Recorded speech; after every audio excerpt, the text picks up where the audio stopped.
Hello बच्चों, कैसे हो आप सब।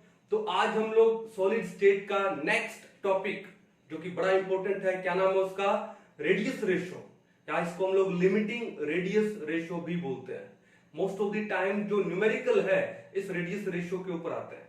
ठीक है, तो अपनी अपनी नोटबुक ओपन कर लो, अच्छे से समझो। पहले बड़ा स्लो समझाऊंगा मैं आपको और उसके बाद अपने अपने नोट्स बनाइए। तो टॉपिक का नाम क्या है, रेडियस रेशो, या फिर हम इसको क्या बोलते हैं, लिमिटिंग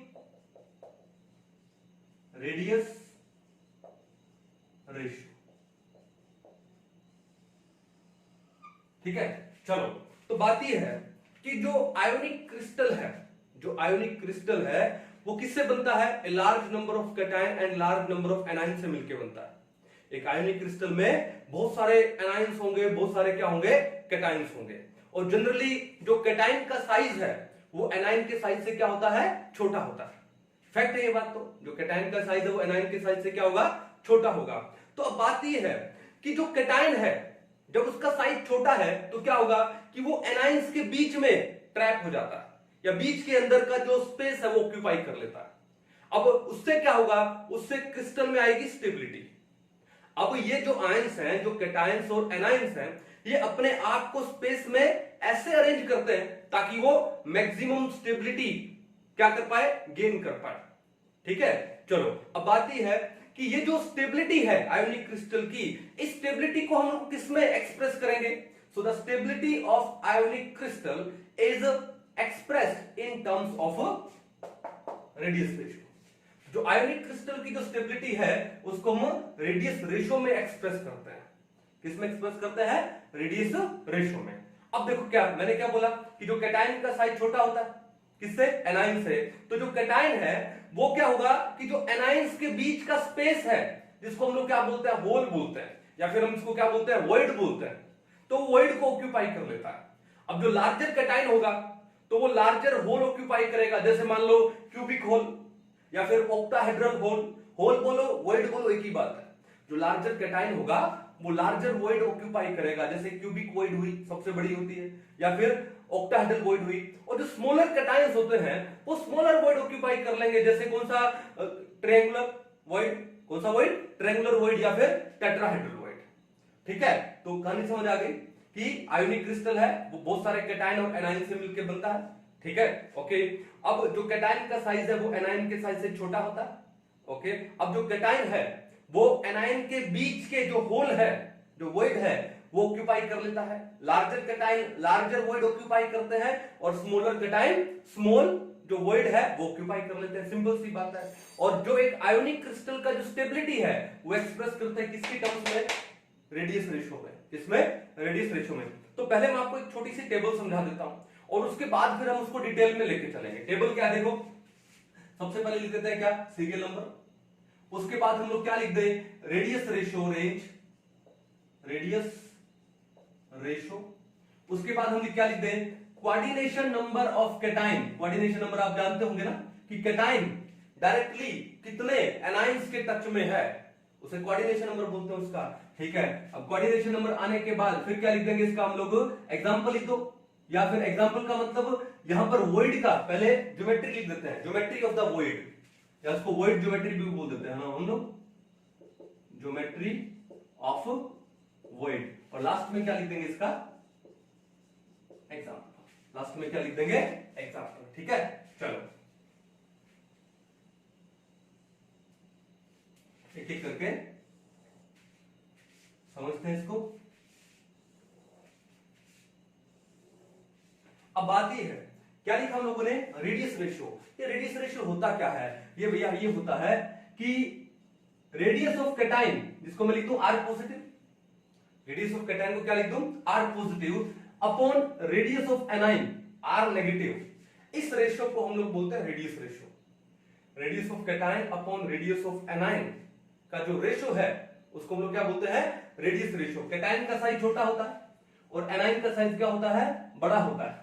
तो ये जो वैल्यू आएगी ये ज्यादा से ज्यादा कितनी आएगी, 1 आएगी, या फिर 1 से हमेशा क्या आएगी, लेस आएगी। और ये जो रेडियस रेशियो का वैल्यू है वो एक आयोनिक क्रिस्टल का क्या बताता है, स्टेबिलिटी बताता है। ठीक है, चलो तो या तो इसको ऐसे लिख दो, या फिर हम इसको कैसे लिख देते हैं कि जो कैटायन का साइज छोटा होता है तो उसका रेडियस भी कम होगा, तो उसके कैटायन के रेडियस को लिख दो स्मॉल आर। और एनायन का जो साइज बड़ा है तो रेडियस भी ज्यादा होगा, तो एनायन के रेडियस को हम लोग क्या लिख देते हैं, कैपिटल आर। तो ये भी लिख दोगे तो भी समझ जाएंगे, ठीक है। तो रेडियस रेशियो क्या है, radius of cation upon radius of anion, समझ जाओगे। चलो तो रेडियस रेशियो क्या है, ये रेडियस रेशियो। अब आप इसको या तो R positive upon R negative लिख दो या फिर स्मॉल आर अपॉन में कैपिटल आर लिख दो, ठीक है। चलो पहला लेते हैं कि अगर रेडियस रेशियो का जो रेंज है वो 0.155 से 0.225 हो। देखो 1 से तो बहुत कम है, क्यों कम है, क्योंकि कैटायन का साइज क्या होता है, छोटा होता है, और एनायन का साइज बड़ा होता है, तो वैल्यू क्या आएगी, 1 से कम आएगी। तो अगर रेडियस रेशियो का रेंज 0.155 से 0.225 हो तो जो कैटायन का कोऑर्डिनेशन नंबर होगा वो कितना होगा, 3 होगा। यानी जो कैटायन है, जैसे मान लो ऐसा हो जाएगा कैटायन, कैसे देखो, ये एनायन हो गया, नेगेटिव लिख दो तो ये भी एनायन हो गया और ये भी एनायन हो गया। अब देखो 3 एनायन है और इनके बीच का जो होल है, इस होल को क्या बोलते हैं, ट्रायंगुलर वॉइड। क्या बोलते हैं उसे, ट्रायंगुलर वॉइड। और वो ट्रायंगुलर वॉइड कौन ऑक्यूपाई कर लेता है, कैटायन ऑक्यूपाई कर लेता है। तो ये क्या हुआ, ये कैटायन हुआ, ठीक है। अब बताओ इस कैटायन का, मैं इसको एक बार डार्क कर देता हूं, इस कैटायन, ये कैटायन कितने एनायन के डायरेक्ट टच में है, 3, 1 2 3। तो इस कैटायन का जो कोऑर्डिनेशन नंबर वो कितना हुआ, 3 हुआ। कोऑर्डिनेशन नंबर कितना हुआ, 3, समझ आ गई।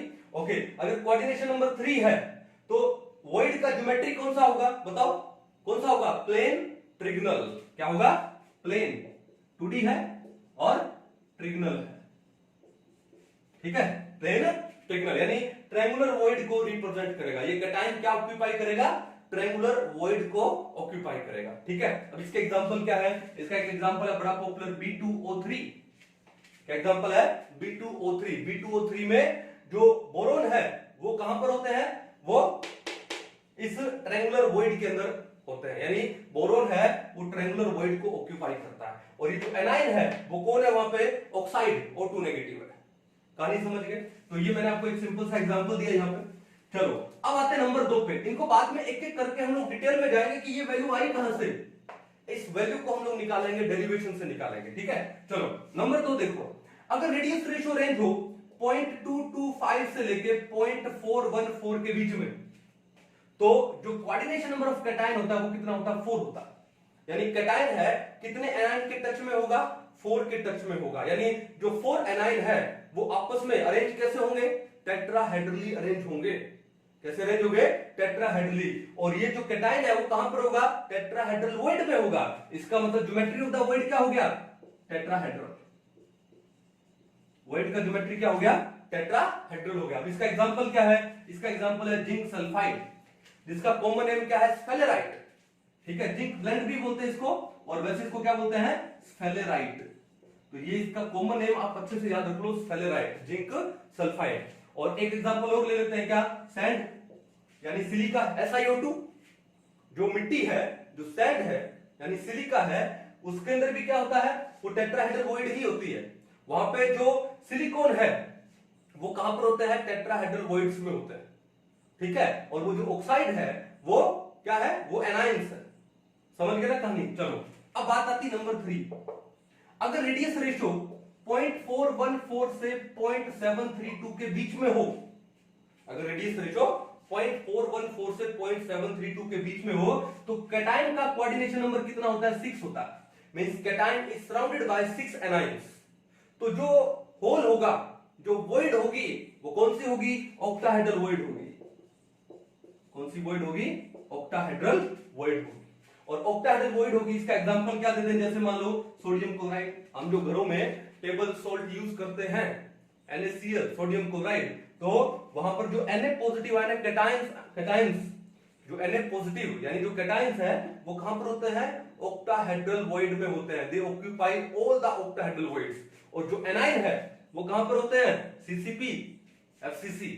समझ आ गई, यानी कॉर्नर पे और फिर सेंटर पे। चलो अब उसके बाद नंबर 4 पे चलते हैं। अगर रेडियस रेशियो रेंज 0.732 से लेके 1, के बीच में हो, मैक्सिमम कितनी हो सकती है, 1 हो सकती है। तो कैटायन का कोऑर्डिनेशन नंबर कितना होगा, 8 होगा, means cation is surrounded by 8 anions. तो जो आपका ज्योमेट्री होगा वॉइड का वो कौन सा होगा, क्यूबिक।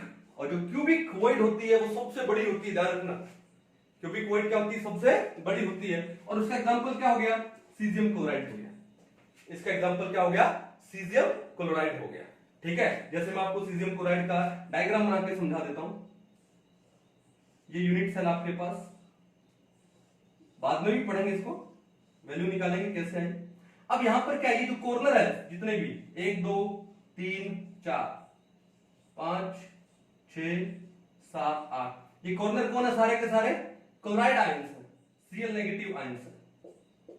ठीक है, और जो बॉडी के सेंटर में है वो कौन होता है, जिसको मैंने ये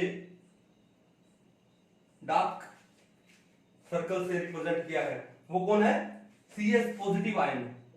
ठीक है, अब ये जो देखो, ये जो Cs पोटेशियम पॉजिटिव आयन है, इसके ऊपर 4 तो क्लोराइड आयन ऊपर है और 4 क्या है, नीचे। तो ये Cs पॉजिटिव आयन कितने के टच में हुआ,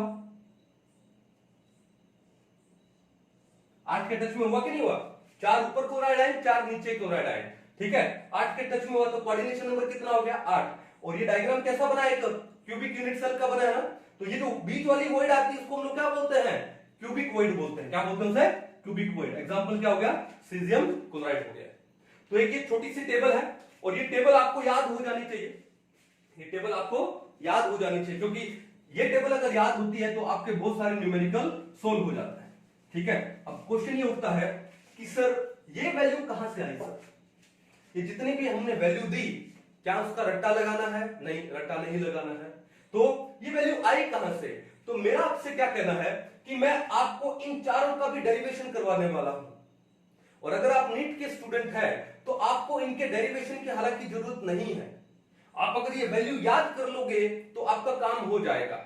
अब बात है, लेकिन आई एम ए टीचर, मुझे ये जस्टिफाई भी करना है कि ये वैल्यू आई कहां से, तो मुझे तो डेरिवेशन करवाना पड़ेगा। ठीक है, अब 2 टाइप के बच्चे हैं, एक बच्चा है जिसको कॉन्सेप्ट बिल्कुल डिटेल में चाहिए, और एक है कि जो उसको शॉर्ट में चाहिए। तो जिसको शॉर्ट में चाहिए वो ये वैल्यू टेबल याद कर लो, और जिसको डिटेल में चाहिए तो उसको आगे हम लोग डिटेल में समझ लेते हैं। तो एक काम करो, पहले इस टेबल को आप अच्छे से नोट डाउन कर लो, और उसके बाद एक एक करके हम ये जो देखो ट्रिगोनल वॉइड का, टेट्राहेड्रल वॉइड का, ऑक्टाहेड्रल वॉइड का और क्यूबिक वॉइड का, ये जो रेडियस रेशियो रेंज आता है ये कैसे आया, कैसे निकालते हैं, वो हम लोग डिटेल में पढ़ेंगे। तो पहले आप इसको एक बार अच्छे से नोट डाउन कर लो। आई होप आप सबने ये टेबल उतार लिया होगा। तो सबसे पहले भी हम लोग पढ़ने वाले किसके बारे में, इस ट्रायंगुलर वॉइड के बारे में, कि ट्रायंगुलर वॉइड है जहां पे कैटायन का कोऑर्डिनेशन नंबर कितना होगा, 3 होगा। तो उसका जो रेडियस रेशियो का वैल्यू कैसे आएगा, तो वो सबसे हम लोग पहले पढ़ने वाले हैं। ठीक है, बता दो इसको, चलिए।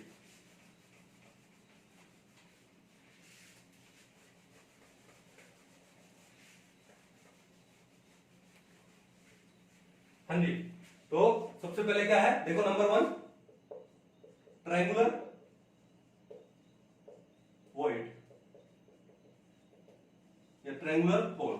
अब ट्रायंगुलर वॉइड में जो कैटायन का कोऑर्डिनेशन नंबर है, कोऑर्डिनेशन नंबर ऑफ कैटायन कितना होता है बताओ, 3 होता है। कितना होता है, 3। यानी जो कैटायन है वो 3 एनायंस के बीच में है, ट्रायंगुलर वॉइड में है।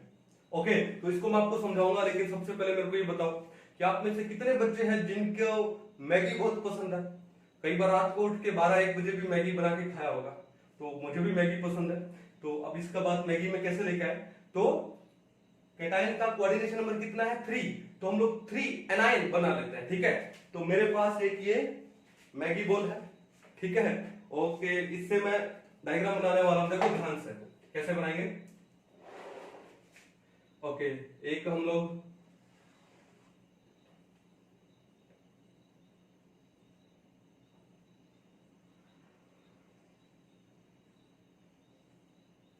ठीक है, देखो बिल्कुल एक्यूरेट बनाना। चलो, मैगी बोल मैगी के अलावा और भी काम आता है।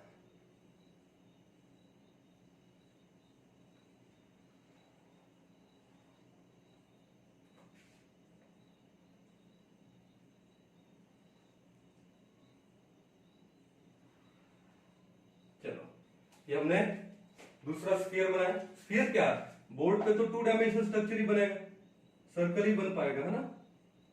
चलो अब ये तीसरा स्फीयर हम लोग बना लेते हैं।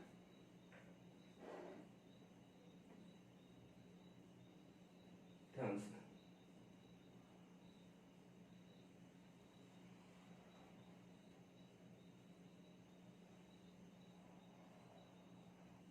चलो देखा आपने, हमने 3 स्फीयर है वो ड्रॉ कर ली, ठीक है। अब देखो ये इन स्फीयर का क्या हो गया, सेंटर हो गया, ये क्या हो गया, स्फीयर का सेंटर। अब देखो इन 3 स्फीयर के बीच में आप ये जो वॉइड देख रहे हो ना, इस वॉइड को हम लोग क्या बोलते हैं, ट्रायंगुलर वॉइड। और इस वॉइड में कौन आ जाता है भैया, इस वॉइड में कैटायन आ जाता है। अब ये एनाइन है, नेगेटिव चार्ज लगा रहा हूं, नेगेटिव नेगेटिव, समझ गए ना, ये एनाइन है। और ये जो सेंटर में हमने बनाया ये स्फीयर जो कि इस ट्रिगनल वॉइड को ऑक्यूपाई कर लिया जिसने, इसको हम लोग क्या बोलते हैं, ये कैटायन है आपका, तो ये आपका कैटायन। ये बात समझ आ गई, कोई दिक्कत नहीं है। तो आप एक काम करो, इन तीनों एनाइंस के सेंटर को हम लोग मिला देते हैं। मिला दिया, ओके। और ये जो कैटायन है इसके सेंटर को इस एनायन के सेंटर से भी मिला दिया। अब देखो बात ही है, ये क्या है, इस एनायन का रेडियस है R नेगेटिव, ये भी क्या है, R नेगेटिव। तो अगर मैं इसको लिख दूं A, ये हो गया B और ये हो गया C, और ये जो बीच वाला पॉइंट है इसको मैं लिख दूं, क्या लिखूं, D लिख दो। तो ये जो BC है वो कितना हो गया, R negative plus R negative, यानी ये हो गया आपका क्या, 2R नेगेटिव। लेकिन ये क्या है, this is the A, edge length, ये क्या है, एज लेंथ A, एक इसके इक्वल है 2R negative, A is equal to 2R negative. ये बात क्लियर है। सिमिलरली ABB क्या है, R नेगेटिव यानी 2R नेगेटिव। चलो अब बात ये है कि ये जो BD है, B यहां तक, यहां ये कितना है, R नेगेटिव, और ये यहां से लेके ये कितना है, R पॉजिटिव। तो ये जो BD है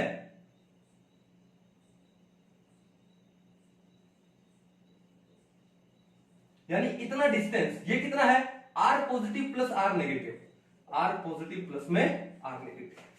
ये जो BD है क्या है, ये R पॉजिटिव प्लस में R नेगेटिव है। ये बात समझ गए। अब मुझे एक बात बताओ कि हमने एक ट्रायंगल बनाई है बीच में, और इस ट्रायंगल के ये तीनों एंगल कितने कितने डिग्री के हैं, 60 डिग्री के हैं। अब ये ट्रायंगल पूरा इतना 60, ये एंगल पूरा कितना 60 का है, और इस एंगल का हमने क्या ले लिया, हाफ ले लिया, यानी इस एंगल को हमने बाइसेक्ट कर दिया। तो ये एंगल कितना बचा, ये वाला एंगल, ये एंगल बचा आपके पास 30 डिग्री। ये एंगल कितना बचा आपके पास, 30 डिग्री। ये कहानी समझ गए। चलो अब इस D को अगर आप यहां पे मिलाओगे, इस पॉइंट से मिलाओगे, मान लो ये पॉइंट O ले लिया, तो हमारे पास क्या आ जाएगी, एक राइट एंगल ट्रायंगल आ जाएगी, कौन सी, BOD। कौन सी आ जाएगी, BOD। तो राइट एंगल ट्रायंगल BOD है, और आपके पास ये एंगल कितना है, 30 डिग्री है। तो मुझे एक बात बताओ, कोस थीटा, क्या लिखा हमने, कोस थीटा। कोस थीटा किसके इक्वल होता है, बेस अपॉन में हाइपोटेन्यूज। क्या है, बेस अपॉन में हाइपोटेन्यूज होता है, ठीक है। अब इस ट्रायंगल में राइट एंगल ट्रायंगल कौन सा, DOB, in right angle triangle DOB आपका बेस कौन सा है, आपका बेस ये रहा, ये बेस ले लिया हम लोगों ने। बेस कौन सा लिया, ये, और ये बेस क्या है, OP, और वो कितना है आपका, R नेगेटिव है, कितना है, R नेगेटिव। तो आपका जो बेस है वो R नेगेटिव हो गया, और ये हाइपोटेन्यूज कितना हो गया, बोलो, ये आपका कितना हो गया, R पॉजिटिव प्लस में R नेगेटिव।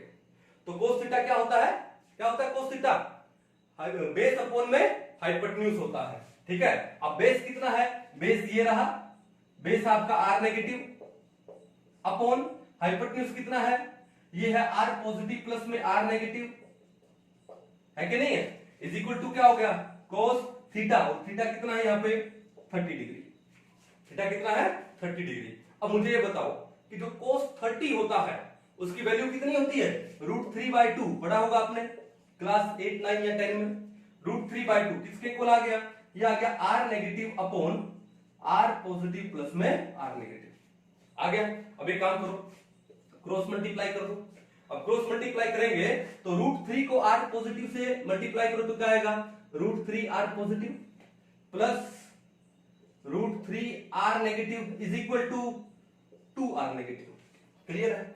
अब एक काम करो कि जो r नेगेटिव वाली टर्म सारी एक साइड में लेके आओ, तो यहां पर ये r नेगेटिव प्लस में है, वहां पे जाके क्या हो जाएगा, माइनस में हो जाएगा। तो क्या आएगा आपके पास, √3r positive is equal to 2r negative, और ये प्लस वाली टर्म वहां पे जाके माइनस होगी, यानी माइनस √3r नेगेटिव। इतनी कहानी समझ आ गई। अब इन दोनों में से कॉमन क्या आ गया, r नेगेटिव कॉमन आ गया, अंदर क्या बचा, 2 माइनस में √3, और ये क्या है, √3r पॉजिटिव। हमको निकालना क्या है, हमको रेडियस रेशियो निकालना, और रेडियस रेशियो क्या होता है, r positive by r negative. तो भैया ये है r नेगेटिव, ये है r पॉजिटिव, इस r नेगेटिव को यहां ले आओ, डिवाइड में हो जाएगा, और इस √3 को यहां ले जाओ, ये यहां डिवाइड में हो जाएगा।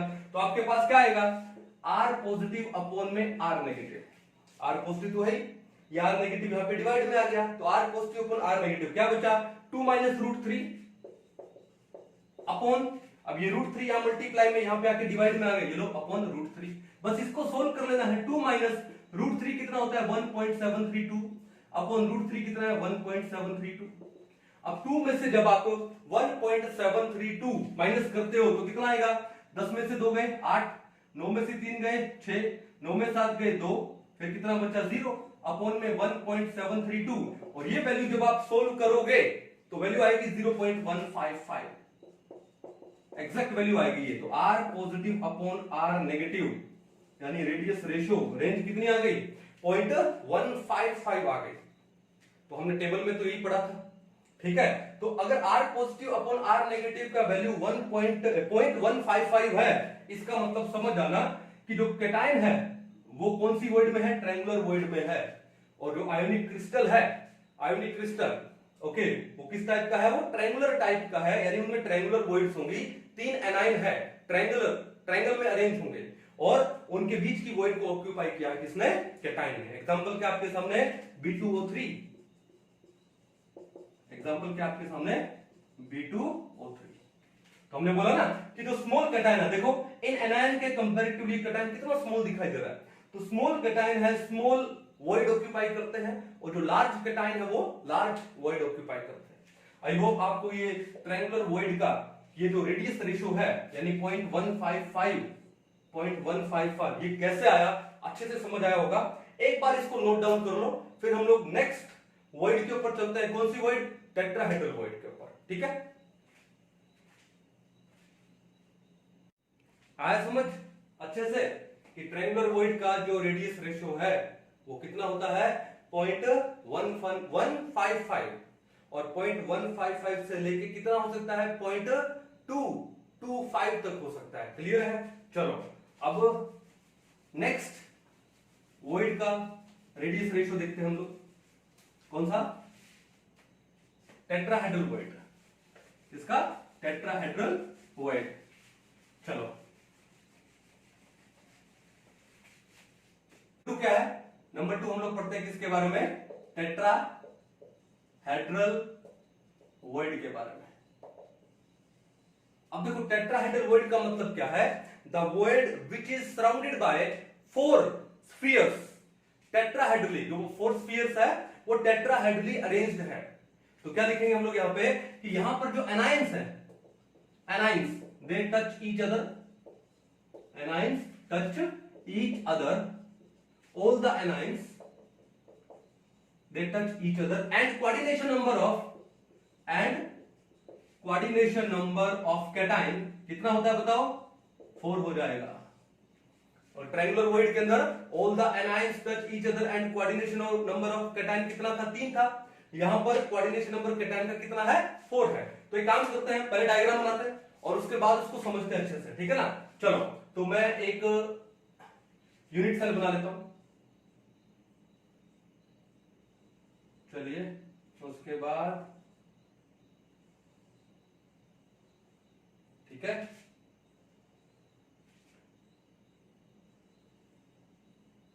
इसको थोड़ा सा बड़ा कर देते हैं, ये लो, डन।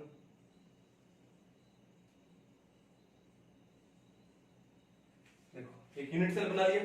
चलो अब बात यह है कि टेट्राहेड्रली हम लोग 4 एनाइन अरेंज करते हैं। जैसे मान लो ये कॉर्नर पे मैंने एक एनाइन ले लिया और एनाइन है तो नेगेटिव चार्ज लगा दिया यहां पे, ओके। फिर एक कॉर्नर ये ले लिया नेगेटिव चार्ज, फिर एक कॉर्नर मान लो ये ले लिया हम लोगों ने नेगेटिव चार्ज, और एक कॉर्नर कौन सा है, ये वाला कॉर्नर ले लो, देखो ये वाला, ठीक है, नेगेटिव चार्ज। और हाँ हो गया, ठीक है। अब बात यह है कि ये चारों के चारों एनाइन है आपस में टच कर रहे हैं एक दूसरे को, तो इन चारों को आपस में टच करवा दो। मैं थोड़ा लाइन बोल्ड कर देता हूं ताकि आपको ये अच्छे से विजिबल हो जाए।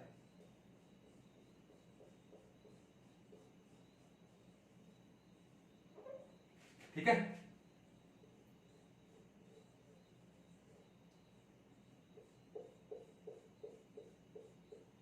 समझ गए। और इसको भी इसके साथ में टच करवा दो, समझ गए, कोई दिक्कत नहीं है। अब देखो बात ये है कि 1 2 3 4 एनाइन है, ये आपस में एक दूसरे को टच कर रहे हैं। अब आपको दिख क्या रहा होगा कि ये एनाइन और ये एनाइन के बीच में तो सर डिस्टेंस है, एक्चुअली रियल में ऐसा है, ये एनाइन ऐसा है और ये एनाइन ऐसा है, ये दोनों एनाइन है और उनके बीच का जो डिस्टेंस है, जैसे ये R नेगेटिव ये R नेगेटिव, तो इनके बीच का डिस्टेंस क्या है, ये A, और वो A कितना है 2R नेगेटिव। लेकिन अब समझाने के लिए मेरे को एक बार इन दोनों एनाइन को थोड़ा दूर दिखाई देना पड़ रहा है, बट एक्चुअल में ये दोनों के दोनों एनाइन एक दूसरे को ऐसे टच कर रहे हैं, ये आप मान के चलेगा। एक बार आपको ये सोच के चलना पड़ेगा, कोई दिक्कत नहीं है। अब देखो ध्यान से कि टेट्राहेड्रली हमने 4 एनाइन अरेंज कर दिए और चारों के चारों एनाइन है वो आपस में एक दूसरे को टच कर रहे हैं, आपस में क्या कर रहे हैं, एक दूसरे को टच। अब देखो इनके बीच में जो टेट्राहेड्रल वॉइड बनी है उस वॉइड पे हमने क्या रख दिया, कैटाइन रख दिया। क्या रख दिया, कैटाइन। मैं बोल्ड लाइन से दिखा दूं तो ये एनाइन है, ये एनाइन है, ये एनाइन है, ये एनाइन है, और ये आपके पास क्या है, कैटाइन। ये क्या है, कैटाइन। ठीक है, तो एक काम करो, इनको मिला देते हैं हम लोग कैटाइन को, ठीक है, मिला दो ये लो इसको। ये मैं बीच में बॉडी डायगोनल ले लेता हूं। बॉडी डायगोनल का मतलब क्या है कि जो बॉडी में से, बॉडी सेंटर में से होता हुआ जाए, एक एज, एक यूनिट सेल का एज और उस यूनिट सेल के एज के बिल्कुल अपोजिट वाला एज जो कि बॉडी सेंटर में से होता हुआ जाए। तो ये यूनिट सेल है, इसका ये एज और इसका अपोजिट एज कौन सा होगा, ये होगा, और बॉडी के सेंटर में से होता हुआ जा रहा है। कहानी समझ गए।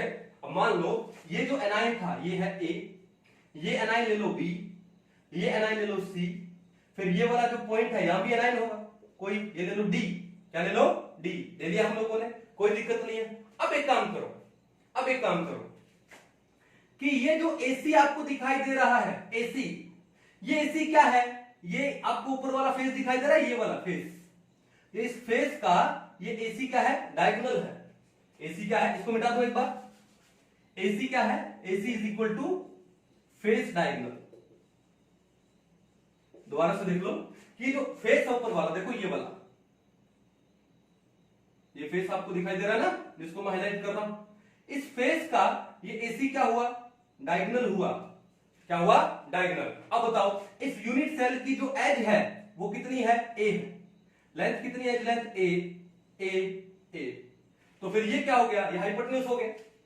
ठीक है, तो हाइपोटेन्यूज का स्क्वायर यानी AC का square is equal to this one square plus में दिस वन स्क्वायर, यही तो होता ना। ये कितना है, A स्क्वायर प्लस ये कितना है, A यानी A square. A square plus A square कितना हुआ, 2A स्क्वायर। ये आपके पास आ गया 2A स्क्वायर। अब ये स्क्वायर यहां पे जाके क्या हो जाएगा, रूट हो जाएगा, तो AC कितना हो जाएगा, रूट ऑफ 2A स्क्वायर। अब A स्क्वायर का रूट कितना आएगा, A स्क्वायर का रूट आ जाएगा A, और 2 का रूट क्या है, रूट 2। तो आपके पास जो AC जो कि फेस डायगोनल था वो कितना आ गया, रूट 2A आ गया। कितना आ गया, रूट 2A। इतनी बात समझ आ गई। लेकिन एक बात और भी देखो, रूट 2A तो है, रूट 2A तो है, लेकिन ये जो A किसके इक्वल है। ठीक है, अब मैंने क्या बोला कि यहां पे एक एनाइन है तो यहां पर भी एक एनाइन होगा, या उसको ये भी मत देखो, A को छोड़ो एक बार, ये AC किसके इक्वल है। अब AC में एक एनाइन तो ये रहा और एक एनाइन ये रहा, तो AC में एक तो R नेगेटिव और एक R नेगेटिव। ये मैंने क्या बोला आपको, ये दूर दूर दिखाई दे रहा है लेकिन ये दूर दूर नहीं है भैया, ये पॉइंट यहां से लेके यहां तक, ये क्या है, ये पॉइंट है ए, ये पॉइंट है सी। तो AC आपका ये है, दोनों एनायन आपस में टच कर रहे हैं, ठीक है। लेकिन मेरे को समझाने के लिए, थोड़ा डिटेल में बताने के लिए मेरे को इनको दूर दूर रखना पड़ रहा है। तो जो AC है वो कितना है, R नेगेटिव प्लस में R नेगेटिव, ये कितना है R नेगेटिव, ये है R नेगेटिव। तो AC कितना हुआ, 2R नेगेटिव हुआ। AC कितना हुआ, AC is equal to 2R negative. तो मेरे को ये बताओ, AC equal to √2A, AC equal to 2R negative, इसका मतलब क्या हुआ कि जो √2A है, इट मींस √2A है इज इक्वल टू किसके इक्वल आ जाएगा, 2R नेगेटिव के इक्वल आ जाएगा। अब यहां से आप क्या निकाल लो, A निकाल लो। A कैसे निकालेंगे, देखो A इज इक्वल टू ये √2 यहां पे डिवाइड में 2R नेगेटिव अपॉन में √2, इसको सोल्व कर लेते हैं, ठीक है। कैसे सोल्व करें, इनटू में √2 कर दो, अपॉन में √2 कर दो, तो 2 इंटू √2, ठीक है। तो ये क्या हो जाएगा, 2√2R नेगेटिव अपॉन में ये क्या हो जाएगा, 2 से 2 कैंसिल आउट हो गया। यानी आपका जो A है, ये जो A है किसके इक्वल आ गया, √2R नेगेटिव के इक्वल आ गया। अब इसको संभाल के रखो, इक्वेशन नंबर 1 बना लो, क्योंकि इसको हम लोग बाद में यूज में लेने वाले हैं। इतना समझ आ गया आप लोगों को, कोई दिक्कत नहीं है। अब देखो ध्यान से, ये AD क्या है, AD is the body diagonal, या इसको मैं बोल दूं ये जो क्यूब है उस क्यूब का डायगोनल, ठीक है। AD क्या है, क्यूब डायगोनल, AD क्या है, क्यूब डायगोनल। अब ये AD कैसे निकालेंगे, पहले तो आपने AC कितना निकाला, AC निकाला √2A, AC कितना निकाला, √2A। तो मेरे को ये बताओ कि एक राइट एंगल ट्रायंगल नहीं हो गई, कौन सा, ACD, ये एंगल कितना हो गया, 90 डिग्री हो गया। तो हमारे पास एक राइट एंगल ट्रायंगल आ गई, कौन सी, ACD। क्या लिख दिया, in right angle triangle, in right angle triangle, कौन सी, ACD। अब इस राइट एंगल ट्रायंगल में ये जो AD है वो आपका क्या हो गया, हाइपोटेन्यूज हो गया। AD क्या हो गया, हाइपोटेन्यूज। इसको मान लो, ये A को क्या मान लो, परपेंडिकुलर मान लो, और AC उसमें क्या मान लो, बेस मान लो। तो पाइथागोरस थ्योरम क्या बोलती है, हाइपोटेन्यूज का square is equal to perpendicular square plus में बेस स्क्वायर। परपेंडिकुलर कितना है, A, तो फिर AD का स्क्वायर निकाल लो, AD square is equal to क्या आएगा, CD स्क्वायर प्लस में क्या आएगा, AC स्क्वायर। सोल्व कर लेते हैं, AD square is equal to CD कितना है, CD है A, यानी ये हो गया आपका A स्क्वायर प्लस AC कितना है, √2A, और √2A का जब आप स्क्वायर करते हो कितना आता है, 2A स्क्वायर। तो A स्क्वायर प्लस में 2A स्क्वायर कितना हो गया, ये आपके पास हो गया 3A स्क्वायर। कितना हो गया, 3A स्क्वायर। इतनी कहानी समझ आ गई, ठीक है। तो फिर AD कितना हो गया आपका, AD इज इक्वल टू ये स्क्वायर यहां पे आके स्क्वायर रूट हो जाएगा, तो 3A स्क्वायर का रूट करोगे तो कितना आएगा, √3, और A स्क्वायर का रूट करोगे तो क्या आएगा, A। तो AD आपके पास आ गया √3A।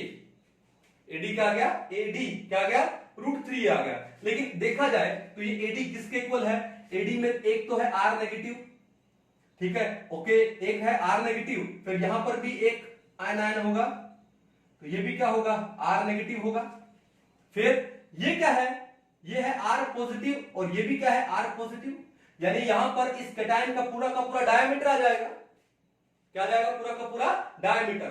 तो AD किसके इक्वल हो गया, R negative plus R negative यानी 2R negative, and R positive plus R positive यानी 2R पॉजिटिव। तो भैया आपके पास जो AD है, इस AD की जगह मैं क्या लगा दूं, 2R पॉजिटिव प्लस में 2R नेगेटिव। AD किसके इक्वल हो गया, ये AD किसके इक्वल हो गया, 2R पॉजिटिव प्लस में एक R नेगेटिव ये रहा, एक R नेगेटिव ये रहा, यानी 2R नेगेटिव। और वो किसके इक्वल है, √3A। अब बताओ इक्वेशन नंबर 1 देखो, A किसके इक्वल था, √2 इंटू में R नेगेटिव। तो भैया ये वैल्यू यहां पर A में पुट कर दो, तो क्या जाएगा, 2R पॉजिटिव प्लस में 2R negative is equal to √3। अब A की जगह क्या लगा दूं, √2R इंटू में √2R नेगेटिव। इतनी कहानी समझ आ गई, पक्का।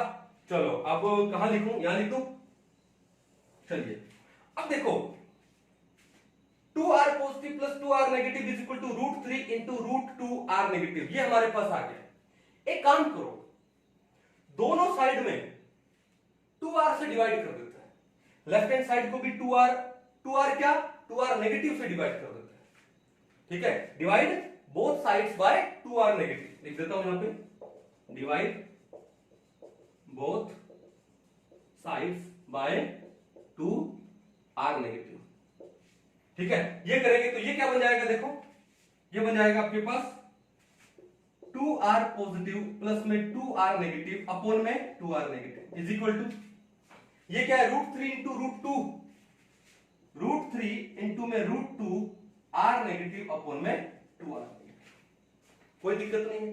अब एक काम करो, इनको अलग अलग कर लो भाई, जैसे ये क्या हो जाएगा 2r, या फिर एक काम करो, ऊपर 2 कॉमन ले लो, अंदर क्या रहेगा r पॉजिटिव प्लस में r नेगेटिव, और नीचे क्या है 2r नेगेटिव, 2 से 2 कैंसिल आउट कर दो, ठीक है ना, ओके। और ये कितना हो जाएगा बताओ, इस 2 को क्या मैं लिख दूं, √2 इंटू में 2 लिख सकता हूं ना, ओके।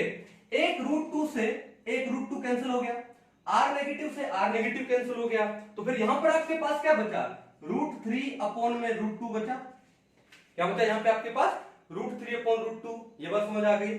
अब देखो ध्यान से, ये r positive plus r negative by r negative है, सेपरेट कर लो, सेपरेट करूंगा तो क्या होगा, r पॉजिटिव अपॉन में r negative plus r negative upon में r negative is equal to √3 by में √2, इतनी कहानी समझ आ गई। अब देखो r negative by r negative कितना हो गया, 1 हो गया, कितना हो गया 1, ये है प्लस का 1, ये +1 वहां पे जाके क्या होने वाला है, -1 होने वाला है, तो यहां पर आपके पास क्या बचेगा, r पॉजिटिव अपॉन में r नेगेटिव, और हमको भी क्या चाहिए, r positive upon r negative चाहिए, इसी को तो रेडियस रेशियो बोलते हैं। किसके इक्वल आएगा, √3 बाय में √2 माइनस का 1। अब एलसीएम कितना ले लो, √2 एलसीएम ले लो, अगर √2 एलसीएम लेता हूं तो क्या हो जाएगा, ये डायरेक्ट कर दूं मैं यहां पे, तो ये हो जाएगा आपका क्या, चलो अलग अलग करते हैं, ठीक है, कहां करूं, थोड़ा सा इसको यहां ले आता हूं, ध्यान से वहां से यहां जाओ, तो ये क्या जाएगा, r positive upon r negative is equal to √2, हमने एलसीएम ले लिया, क्या बचा, √3 माइनस में √2 अपॉन में √2 बचा, √3 कितना होता है 1.732 एंड √4 कितना होता है 1.414 अपॉन में √2 कितना है 1.414। जब आप इसको सोल्व करोगे, और मैं कह रहा हूं कि सोल्व करके देखिएगा, तो ये वैल्यू आएगी पॉइंट कितना, 0.225, वैल्यू कितनी आएगी 0.225, यानी टेट्राहेड्रल वॉइड में जो रेडियस रेशियो आता है वो कितना आता है, 0.225 आता है। कहानी समझ आया, दिखने में आपको एक बार लेंथी लग रहा होगा क्योंकि आपके लिए बिगिनिंग है, मैं एक बार आपको दोबारा से फास्ट फॉरवर्ड में समझा देता हूं, ठीक है। टेट्राहेड्रल वॉइड है, यानी कहने का मतलब है कि जो कैटायन का कोऑर्डिनेशन नंबर 4 हुआ, और जितने के जितने जो एनायंस हैं वो आपस में एक दूसरे को क्या करते हैं, टच करते हैं। तो हमने एक यूनिट सेल बना लिया, क्यूब बना लिया, और क्यूब में आप क्या काम करना है, क्यूब में आप एनायन ले लो। अब देखो ये एनायन आपको दूर दूर दिखाई दे रहे हैं, लेकिन दूर नहीं है, ये एनायन एक दूसरे को टच कर रहे हैं, लेकिन समझाने के लिए हमको एक बार दूर दिखाई देना पड़ रहा है इसको, ठीक है। चलो, तो हमने एक एनायन यहां ले लिया, एक ये ले लिया, फिर एक ये ले लिया और एक ये ले लिया, 1 2 3 4 ऐसे लिया है कि वो टेट्राहेड्रल अरेंजमेंट हो जाए, और इनके बीच का जो वॉइड है उसमें हमने क्या डाल दिया, कैटायन डाल दिया, क्लियर है। फिर हमने क्या किया, सबसे पहले ये फेस डायगोनल है, देखो ये एज लेंथ है a, ये भी एज है a, तो ये फेस डायगोनल हो गया, तो फेस डायगोनल कितना हो जाएगा, √2a, हाइपोटेन्यूज क्या लगा दोगे, पाइथागोरस थ्योरम लगा दोगे। फिर उसके बाद क्या करोगे, अब एक ट्रायंगल ले लोगे ACD, ये एंगल 90 डिग्री है, तो ये राइट एंगल ट्रायंगल हो गई। इस राइट एंगल ट्रायंगल में जो AD है वो आपका क्या हो गया, हाइपोटेन्यूज। ये क्यों लेना पड़ा, क्योंकि भैया हमको एक साइड वो लेनी पड़ेगी जिसमें एनायन भी आ रहा है, उसमें कैटायन भी आ रहा है, ठीक है ना, तो इसलिए हमको ये जो क्यूब डायगोनल लेना पड़ा, बॉडी डायगोनल लेना पड़ा। तो इस राइट एंगल ट्रायंगल ACD, इसका ये जो AD है वो हो गया हाइपोटेन्यूज, और इस CD को मान लो क्या, परपेंडिकुलर जो कि A है, और इस AC को बेस मान लो जो कि √2a है। तो क्लियर है, तो आप यहां से क्या निकालो, AD का वैल्यू निकालो, और AD कितना आ जाएगा, √3 आ जाएगा, AD कितना आ जाएगा यहाँ पे, √3 आ जाएगा, सिंपल है। अब देखो AD वैसे है कितना, AD में क्या है, R नेगेटिव प्लस में R नेगेटिव, यानी दो तो R नेगेटिव है और 2 R पॉजिटिव है, तो मैं लिख दूं AD is equal to 2R positive plus में 2R नेगेटिव। तो इस AD की जगह मैंने 2r पॉजिटिव प्लस में 2r नेगेटिव लगा दिया और ये किसके इक्वल है, √3a के इक्वल है। अभी ऊपर जब हमने फेस डायगोनल निकाला था तो वहां से हमने निकाल लिया था a is equal to √2r negative, इसको बना दिया था इक्वेशन नंबर 1। अब यहां पर 2r positive plus 2r negative is equal to √3a और a का वैल्यू जो कि √2r नेगेटिव है यहां पे पुट कर दोगे, फिर बाद में जो भी वैल्यू आएगा लेफ्ट हैंड साइड को राइट हैंड साइड को 2r नेगेटिव से डिवाइड कर दो एंड डिवाइड करने के बाद जब आप सोल्व करोगे तो आपके पास जो r positive by r negative वो कितना जाएगा, 0.225 आ जाएगा। ठीक है, और ये क्या है, रेडियस रेशियो है किसका, टेट्राहेड्रल वॉइड का। अब इसका मैं आपको एग्जांपल दूं, क्या दूं, जिंक सल्फाइड। ठीक है, एग्जांपल क्या है इसका, ZnS ले लो, SiO2 ले लो। आपको एग्जांपल जरूर याद होने चाहिए, क्या एग्जांपल जरूर याद हो जाना चाहिए, ठीक है ना, समझ जाओगे। तो जिंक सल्फाइड में जो जिंक Zn+2 आयंस है वो कहां पर प्रेजेंट होते हैं, टेट्राहेड्रल वॉइड्स में प्रेजेंट होते हैं, और सल्फाइड आयन वो क्या बनाता है, CCP बनाता है। ओके, उसके बाद ये SiO2 में जो Si जो सिलिकॉन कैटायंस है वो कहां पे प्रेजेंट है, टेट्राहेड्रल वॉइड्स में प्रेजेंट है। समझ जाओगे, कोई इशू नहीं है। तो एक बार इसको वीडियो को पॉज कर लो, अच्छे से इसको नोट डाउन कर लो, और फिर नेक्स्ट हम चलते हैं किसके ऊपर, ऑक्टाहेड्रल वॉइड के रेडियस रेशियो पर। चले, तो अभी नेक्स्ट कौन सा आपके पास, ऑक्टाहेड्रल वॉइड। कौन सा है, ऑक्टाहेड्रल वॉइड। ऑक्टाहेड्रल वॉइड का मतलब क्या है कि वेयर जो कैटायन है इट इज सराउंडेड बाय, यानी कैटायन का जो कोऑर्डिनेशन नंबर कितना होगा, 6 होगा। तो ऑक्टाहेड्रल वॉइड में वैसे भी कोऑर्डिनेशन नंबर कितना होता है, 6 होता है। तो क्या लिखोगे, all the anions touch each other and coordination number of cation कितना होगा, 6 होगा। यानी कैटायन कहां पे प्रेजेंट होगा, ऑक्टाहेड्रल वॉइड के अंदर प्रेजेंट होगा। अब बताओ, हमने जब ऑक्टाहेड्रल वॉइड पढ़ा था तो हमने ऑक्टाहेड्रल वॉइड क्या पढ़ा था, देखो मैं आपको डायग्राम दिखाता हूं। हमने क्या पढ़ा था कि जैसे मान लो ये कौन सी वॉइड है, ट्रायंगुलर वॉइड है, दिख रही है आपको।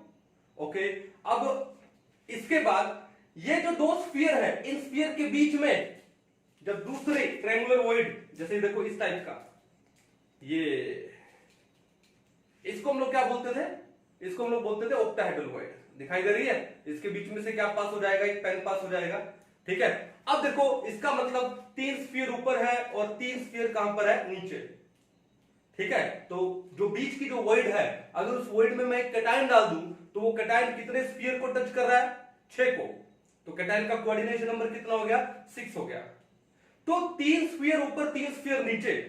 तो यार इसको मैं ऐसे भी शो कर सकता हूं, क्या मैं इसको ऐसे शो नहीं कर सकता हूं, देखो ध्यान से, ये देखो, ये 2 स्फीयर, ये 2 स्फीयर, कितने स्फीयर दिखाई दे रहे हैं, 4। मैं इस ऑक्टाहेड्रल वॉइड को ऐसे भी शो कर सकता हूं, दिख रहा है आपको, ये 4 स्फीयर है। अब इनके बीच का जो स्पेस है इसमें मैंने एक स्फीयर डाल दिया, और एक स्फीयर मैंने कहां डाल दिया, यहां इधर डाल दिया, ये वाले, ये जहां पे मैं फिंगर पॉइंट आउट कर रहा हूं, यहां पे।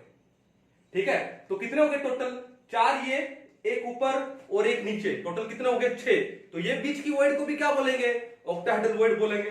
अब माइंड में आ रहा है कि सर ऑक्टाहेड्रल वॉइड में तो 3 ऐसे और 3 नीचे होते हैं ना, तो यार बात तो वही होगी। देखो अगर मैं 4 ऐसे रखता हूं, देखो ये 4 मैंने रखे, ठीक है, एक मैं इनके बीच में पीछे रखूंगा और एक आगे रखूंगा।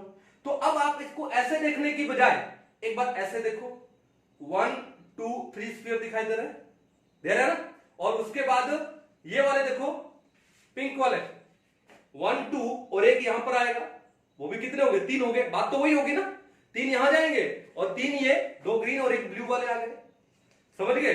तो आप इसको 3-3 समझ सकते हो, या ऐसे भी समझ सकते हो कि 4 स्फीयर है और इस स्फीयर के बीच के ऊपर वहां पर एक स्फीयर आ गया और एक नीचे आ गया। तो टोटल कितने स्फीयर हो गए, 6। बीच की वॉइड कौन सी हो गई, ऑक्टाहेड्रल वॉइड। ऐसे भी समझ सकता हूं, ठीक है। तो अब देखो इसको अगर ऐसे समझे तो बनाते हैं डायग्राम। तो डायग्राम क्या देखो कि हमने क्या काम किया, 4 स्फीयर लिए। तो स्फीयर लिए तो मैं काम करता हूं, इसी को वापस ले लेता हूं एक बार, मैगी बॉल की जरूरत पड़ेगी हमको। ओके,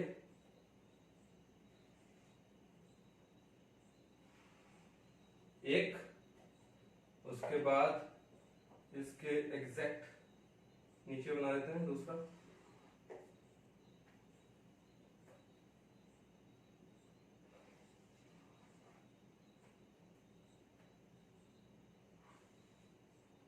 ठीक है। कितने हो गए? 2। उसके बाद ये लो नंबर 3,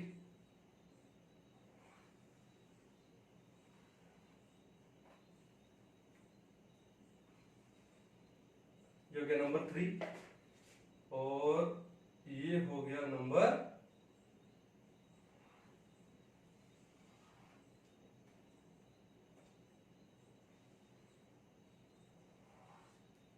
4। समझ गए? ओके, अब इनके बीच में हमने क्या डाल दिया? कैटायन डाल दिया। ये लो,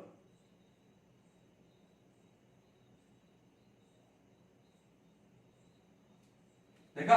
जो स्मॉलर कैटायन है वो स्मॉल वॉइड ऑक्यूपाई करते हैं, और जो लार्ज कैटायन है वो लार्ज वॉइड ऑक्यूपाई करते हैं। ठीक है, ये सारे के सारे क्या है? एनाइन, नेगेटिव लिख दिया, और ये क्या है? कैटायन, तो इसको मैं यहां पे पॉजिटिव लिखा।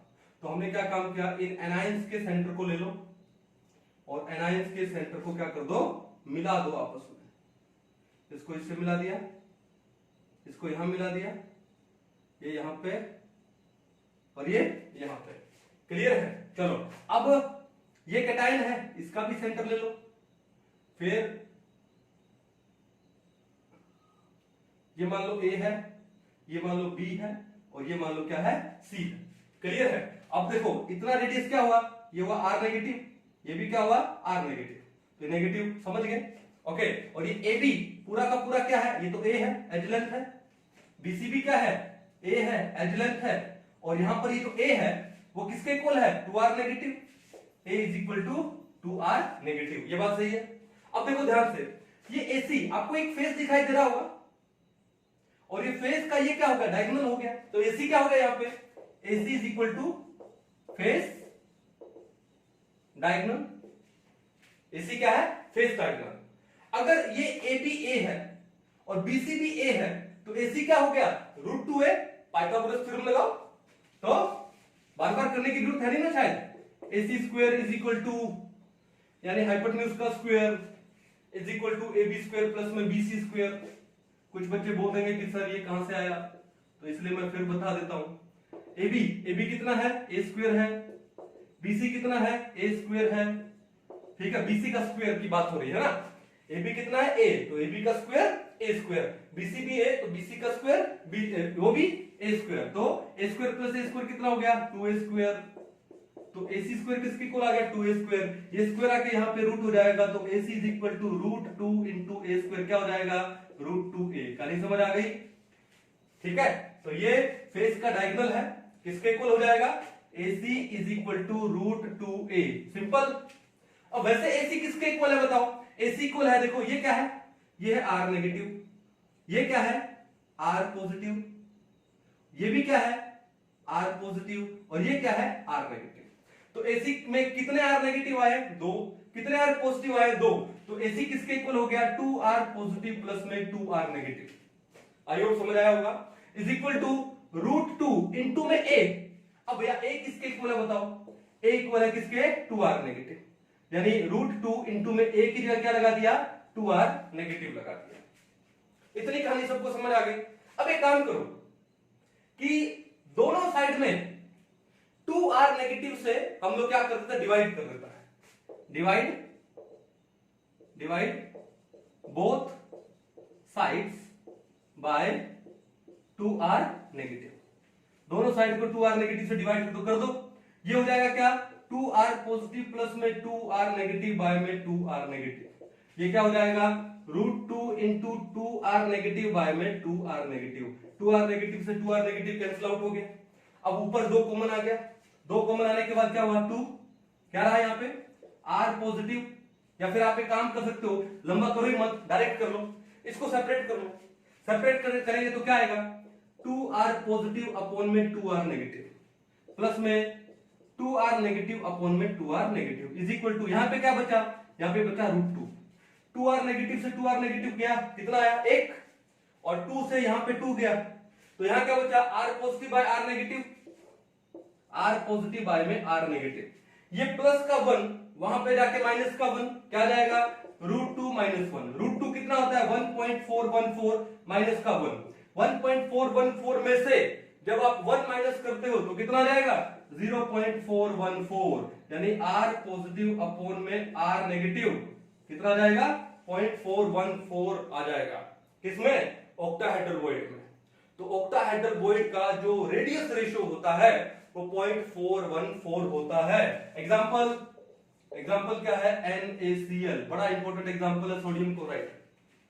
ठीक है, अब एक क्वेश्चन आपके आ रहा होगा कि सर आपने तो जो टेबल बताया ना, टेबल में तो आपने रेंज दिया कि भाई 0.414 है से लेकर के 0.732 तक हो तो ऑक्टाहेड्रल होती है, लेकिन यहां पे तो आप 0.414 ही निकाल रहे हो।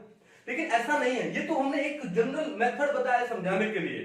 चलो एक मैं इंपॉर्टेंट एग्जांपल यानी NaCl का आपको एग्जांपल दे रहा हूं, और उसकी अगर आपको कैटायन और एनायन का अगर रेडियस आपको याद हो जाए तो भैया इससे शानदार बात कोई और नहीं होगी। ठीक है ना, तो देखो एक एग्जांपल लेते हैं यहां पर, कौन सा NaCl। तो मैं आपको बता दूं कि जो RNa पॉजिटिव यानी जो Na पॉजिटिव है उसका जो रेडियस होता है वो 95 पिकोमीटर होता है। कितना होता है 95 पिकोमीटर। आपको अगर याद हो जाए, मैंने कहा याद हो जाए तो इससे बढ़िया कोई बात नहीं है।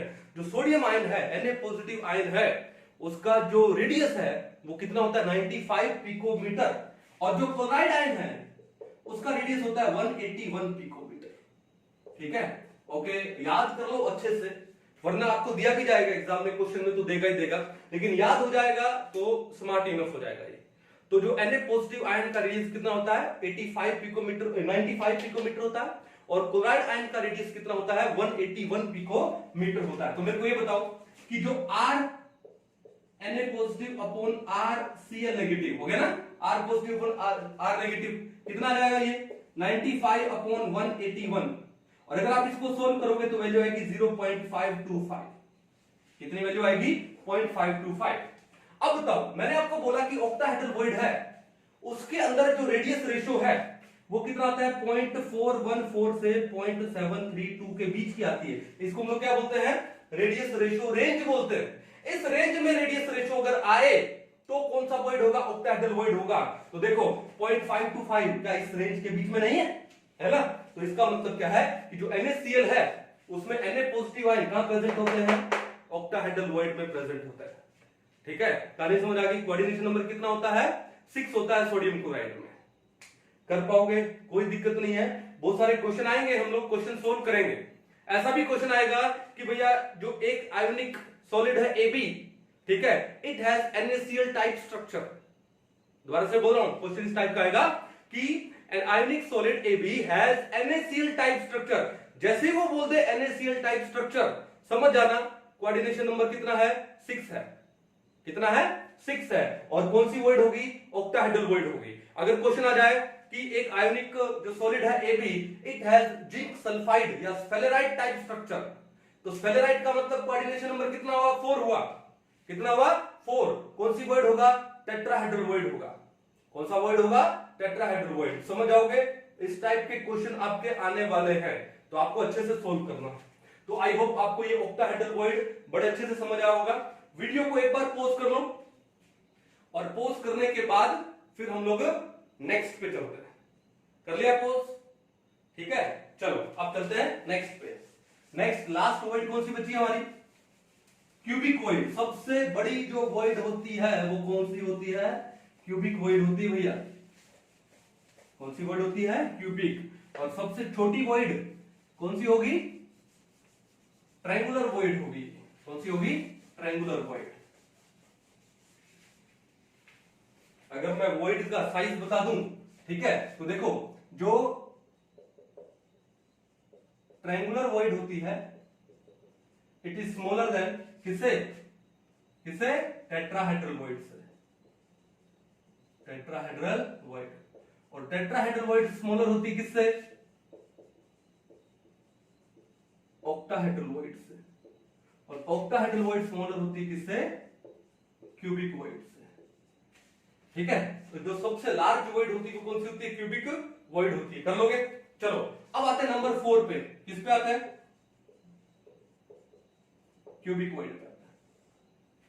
तो क्यूबिकॉइड में क्या है? All the anions touch each other, all the anions they touch each other and coordination number of cation, cation का जो कोऑर्डिनेशन नंबर होगा कितना होगा? 8 होगा। कैटायन का कोऑर्डिनेशन नंबर कितना होगा? 8 होगा। एग्जांपल क्या लेंगे यहाँ पे? एग्जांपल लेंगे सीजियम क्लोराइड, बड़ा इंपॉर्टेंट एग्जांपल है। कई बार अगर एग्जाम में क्वेश्चन आ जाए कि an ionic crystal AB it has caesium chloride type structure, तो समझ आना क्यूबिकॉइड है वहां पे और कोऑर्डिनेशन कितना है? 8 है। कोई दिक्कत नहीं है। डायग्राम बनाते हैं पहले।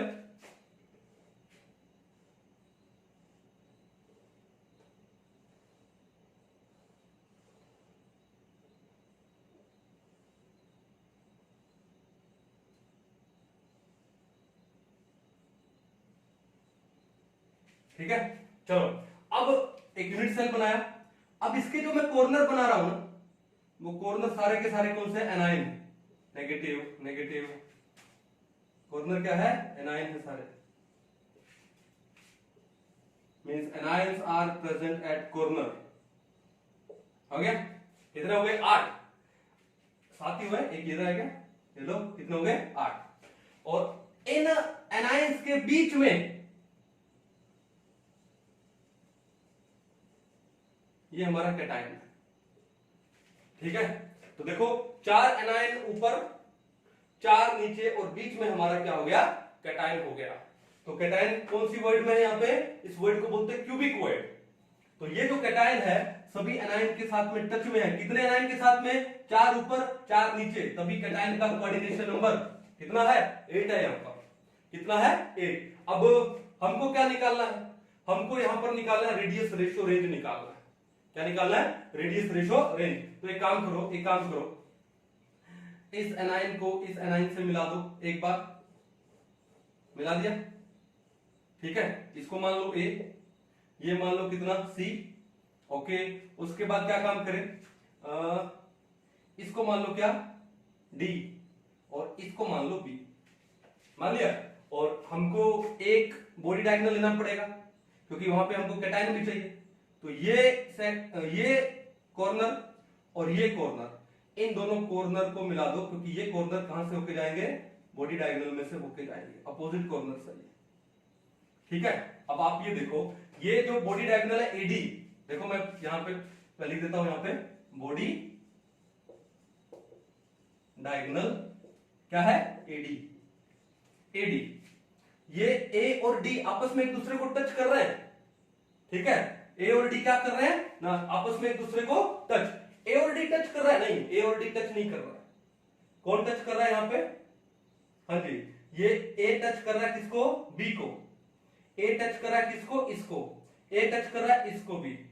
ठीक है ना? चलो, ये D तो कहां पर है? पीछे में है। तो 4 एनायन इधर है, 4 एनायन इधर है। तो AD का लेंथ कितना हुआ? AD में एक तो ये आ गया, ये R नेगेटिव, एक ये आ गया R नेगेटिव, और ये डायमीटर आ गया इस कैटायन का, यानी R पॉजिटिव प्लस में R पॉजिटिव। तो बॉडी डायगोनल AD, तो AD किसके इक्वल हुआ बताओ? 2R पॉजिटिव प्लस में 2R नेगेटिव के इक्वल हुआ। AD में क्या आया? 2 तो R पॉजिटिव आ गए, 2 तो R पॉजिटिव आ गए, और 2 क्या आ गए? R नेगेटिव आ गए। तो AD is equal to 2R positive plus में 2R नेगेटिव।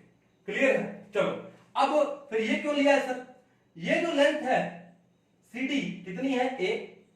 ये कितना है? ये भी A है। तो मेरे को एक बात बताओ, अगर मैं एक राइट एंगल ट्रायंगल, ये एंगल कितना हो गया? 90 हो गया ना? एक राइट एंगल ट्रायंगल ले ली मैंने, कौन सी? ACD। ठीक है, कौन सी ले ली मैंने? ACD। In right angle triangle, कौन सी? ACD। अब ACD में देखो, ये जो आपका AD है वो क्या हो गया? हाइपोटेन्यूज हो गया। तो पाइथागोरस थ्योरम लगाओ यहां पे, AD का स्क्वायर इज इक्वल टू, फिर इस AC को क्या मान लो? बेस मान लो। ये लो AC स्क्वायर प्लस में ये क्या है? परपेंडिकुलर मान लो क्या? CD। तो CD का स्क्वायर। अब CD कितना है? CD है A। तो CD कितना हो गया A, तो A का स्क्वायर हो गया। फिर ये AC क्या है भैया, AC फेस डायगोनल है, फेस डायगोनल कितना आता है √2a आता है, बार बार बताने की जरूरत है नहीं है। तो √2a का स्क्वायर कितना हो जाएगा 2a स्क्वायर, तो टोटल कितना आ गया ये 3a स्क्वायर। तो आपका जो AD स्क्वायर है बॉडी डायगोनल कितना आ गया 3a स्क्वायर, तो ये स्क्वायर यहां ले जाओ तो रूट हो जाएगा, तो AD कितना हो जाएगा √3a, √3a। तो इस AD की जगह मैं क्या लगा दूं √3a इज इक्वल टू क्या हो गया 2r पॉजिटिव प्लस में 2r नेगेटिव। इतनी बात समझ आ गई। अब एक काम करो, हमको a नहीं चाहिए, तो a किसके इक्वल है बताओ। अब देखो ये रहा a, अब इस a में क्या है एक एनाइन ये रहा, एक एनाइन ये रहा, और एनाइन आपस में दोनों टच कर रहे हैं, तो a इज इक्वल टू एक r नेगेटिव ये, एक r नेगेटिव ये, तो a किसके इक्वल है 2r नेगेटिव के इक्वल है। a किसके इक्वल है 2r नेगेटिव। तो इस a की जगह मैं क्या लगा दूं 2r नेगेटिव लगा दूं, तो इस a की जगह मैंने 2r नेगेटिव लगा दी, तो क्या हो गया √3 इंटू में 2r negative is equal to 2r positive plus में 2r नेगेटिव। इतनी कहानी समझ आ गई। अब दोनों साइड को डिवाइड कर दो किससे 2r नेगेटिव से, divide both side by 2r negative, लिख देता हूं मैं divide both sides by 2r negative. अब डिवाइड करेंगे तो क्या आ जाएगा देखो √3 इंटू में 2r नेगेटिव अपॉन में 2r negative is equal to, अब इसको डिवाइड करना सेपरेट कर दूं क्या हो जाएगा 2r पॉजिटिव अपॉन में 2r नेगेटिव प्लस में 2r नेगेटिव अपॉन में 2r नेगेटिव। समझ में आ गई। अब 2r नेगेटिव से 2r नेगेटिव कैंसिल आउट हो गया, 2r नेगेटिव से 2r नेगेटिव कैंसिल आउट हो गया, कितना बचा एक बचा।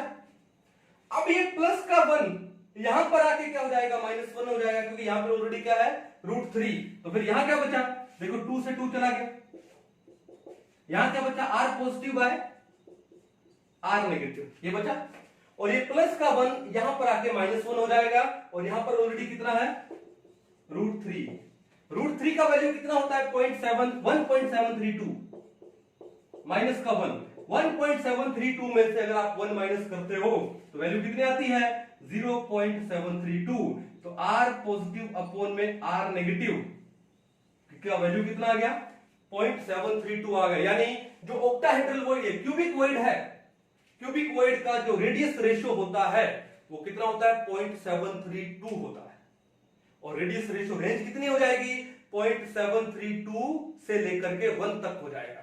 और इसका एग्जांपल कौन सा है सीजियम क्लोराइड। कहानी क्लियर है। जो बिगिनिंग में मैंने आपको टेबल बताई थी, और वो टेबल में जो रेडियस रेशियो की जो वैल्यू आई थी और वो वैल्यू कैसे आई आपको समझ आ गया। इसलिए मैंने आपको बिगिनिंग में बोला कि आपसे डेरिवेशन नहीं पूछेगा कि भैया ये वैल्यू आई कैसे, अगर आप मेडिकल के स्टूडेंट हो। लेकिन अगर आप जेईई के स्टूडेंट हो तो भैया वहां पर ये डेरिवेशन में से भी क्वेश्चन आ सकता है, तो इसलिए हमको डेरिवेशन करवाना पड़ता है डिटेल में, ठीक है। क्योंकि मेरा एक चीज मानना है, मैं कभी बच्चों को ये नहीं बोलता कि इसका रट्टा लगा लो, नो। रट्टा क्यों लगाना, अगर आपको कोई चीज समझ में नहीं आ रही तभी रट्टा लगाते हो ना, तो हर चीज का हमारे पास एक्सप्लेनेशन है, ठीक है। तो मेरा ये मानना है if you want to gain knowledge तो आपको ये डिटेल आनी चाहिए, ठीक है। और आपको ये भी पता होना चाहिए कि एग्जाम में किस टाइप का क्वेश्चन आता है। जैसे मैंने अभी आपको सोडियम क्लोराइड के बारे में बताया, आप सोडियम क्लोराइड में Na पॉजिटिव का जो रेडियस होता है वो कितना होता है 95 पिकोमीटर, और Cl नेगेटिव का 181 पिकोमीटर। तो NaCl का जो रेडियस रेशियो आएगा R positive by R negative कितना आएगा 0.525 आएगा। अब इस टाइप के क्वेश्चन आएंगे एग्जाम में कि एक आयनिक क्रिस्टल है AB, ठीक है, it has NaCl type structure, तो इमीडिएट उसी वक्त माइंड में क्लिक हो जाना चाहिए कि भैया कौन सा ऑक्टाहेड्रल वॉइड है, और कोऑर्डिनेशन नंबर 6 है।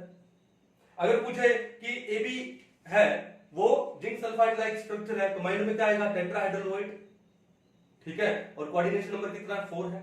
अगर बोले सीजियम क्लोराइड टाइप स्ट्रक्चर है माइंड में आ जाना चाहिए क्यूबिक वॉइड, और कोऑर्डिनेशन नंबर कितना है 8 है, कि एक सीजियम पॉजिटिव आयन है वो 8 क्लोराइड आयन के साथ में टच में है। क्लियर है। अब देखो एक बड़ा ही सिंपल सा क्वेश्चन आया किसी स्टेट एग्जाम में, क्या आया कि जो सीजियम क्लोराइड है, सीजियम क्लोराइड है, इसकी यूनिट सेल में कितने सीजियम क्लोराइड यूनिट्स प्रेजेंट होते हैं। क्वेश्चन लिख देता हूं, हाउ मेनी, देखो क्वेश्चन क्या है, how many CaCl units are present in one unit cell of caesium chloride, कि सीजियम क्लोराइड की एक यूनिट सेल में कितने सीजियम क्लोराइड यूनिट प्रेजेंट होते हैं। तो भैया इसका आंसर क्या था 1। क्यों?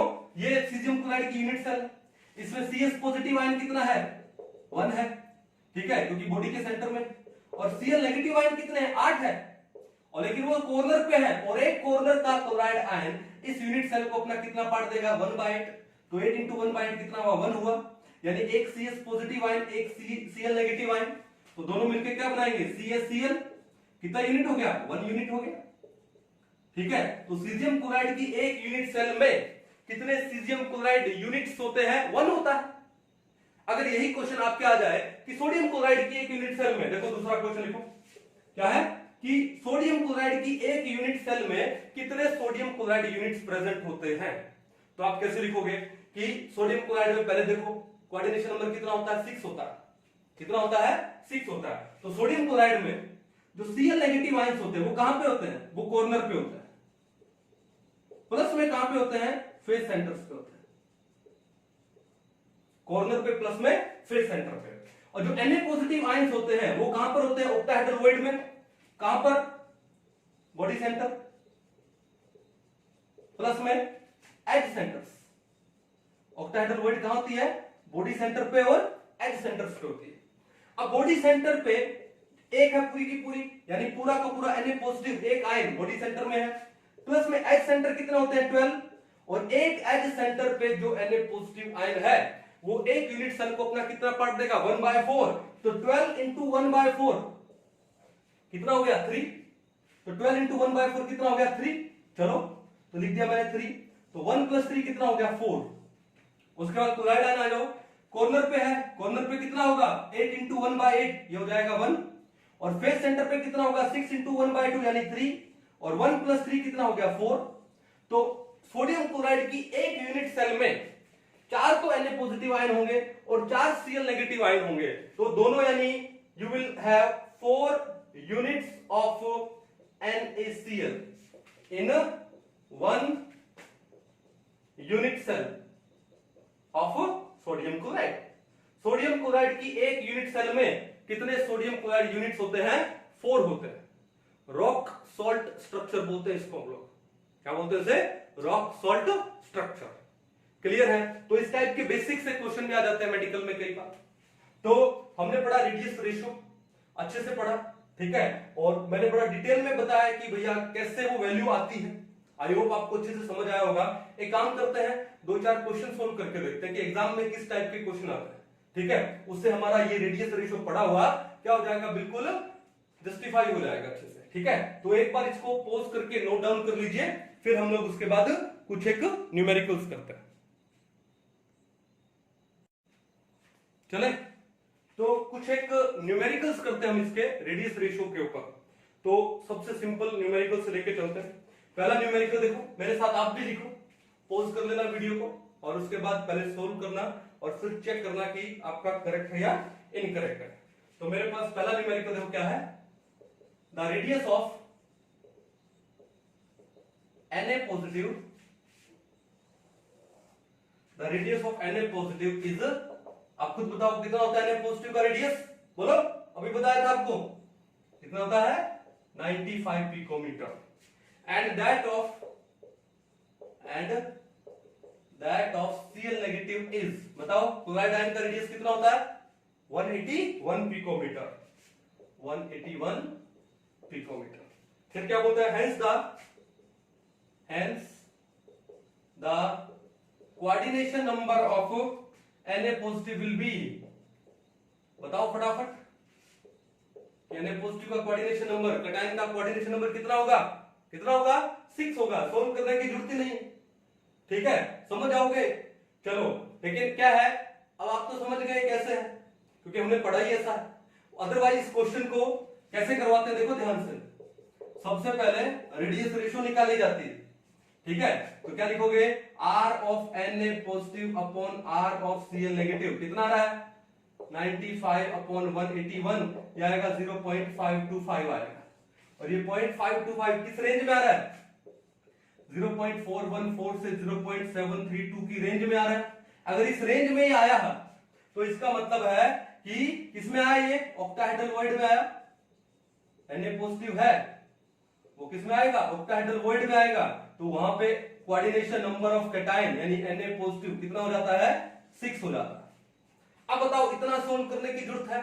डायरेक्ट कर लोगे कि पहले ही इसने बोल दिया NaCl बोला है, आगे जाना ही नहीं। क्वेश्चन को देखते समझाओ कैसा है। NaCl बोला है, कोऑर्डिनेशन नंबर 6 है कैटायन का, और एनायन का भी कितना है? 6 है, यानी एक Na पॉजिटिव है, it is surrounded by 6 Cl negative ion, और एक Cl negative surrounded by 6 Na positive ion. Simple. तो इतना सोल्व करने की आपको जरूरत ही नहीं पड़ेगी, समझ जाओगे। चलो दूसरा क्वेश्चन लिखते हैं, देखो ध्यान से क्या है क्वेश्चन। खुल जा सिम। हाँ जी, क्वेश्चन देखो क्या है। हाँ जी देखो, the ionic radii, the ionic radii of किसका? Rb positive and I negative, rubidium positive and I negative iodide are कितना भैया? 1.46 एंड 2.16 एंगस्ट्रॉम, चलो रिस्पेक्टिवली। फिर क्या बोलता है? The most probable type of structure, the most probable type of structure formed by it is. अब यहां पर आपको 4 ऑप्शन दिए, मैं भी दे देता हूं। पहला दिया है सीजियम क्लोराइड टाइप, समझ आ गया ना, ऐसे ही बताया था आपको क्वेश्चन। दूसरा है सोडियम क्लोराइड टाइप, तीसरा क्या है? तीसरा है जिंक सल्फाइड टाइप, और चौथा है CaF2 टाइप। अब इस CaF2 स्ट्रक्चर को हम लोग फ्लोराइड स्ट्रक्चर बोलते हैं। अब ये फ्लोराइड स्ट्रक्चर क्या होती है आपको नेक्स्ट लेक्चर में डिटेल में समझ आएगा, ठीक है। कहने का मतलब क्या है कि आपको Rb positive and I negative का रेडियस दे दिया, बस रेडियस रेशो निकाल लो, जो रेंज आती है देख लो, उस रेंज में कोऑर्डिनेशन नंबर क्या आता है, तो कौन से टाइप का कर लेंगे। तो कैसे करोगे देखो ध्यान से, पॉज कर लो, पहले खुद सोल्व करो। चलो अब हम सोल्व करते हैं। क्या है आपको क्या निकालना? R of Rb positive upon R of I negative, ठीक है। किसमें दिया है? एंगस्ट्रॉम में दिया है, कोई बात नहीं, पिकोमीटर में भी ले सकते थे, एंगस्ट्रॉम में भी ले सकते हो, एक ही बात है यार, कोई दिक्कत नहीं है। तो Rb पॉजिटिव कितना है? 1.46 और ये है 2.16, ठीक है। अब भैया मैं सोल्व कैसे करता हूं देखो, ठीक है। ये 6 है, ये 6 है, मैं एक बार इनको हटा दूं, इतना फर्क नहीं पड़ेगा। ये है 1.4, ये है 2.1, ठीक है। तो मैं इसको लिख दूं 14/21, तो भी फर्क नहीं पड़ेगा ना।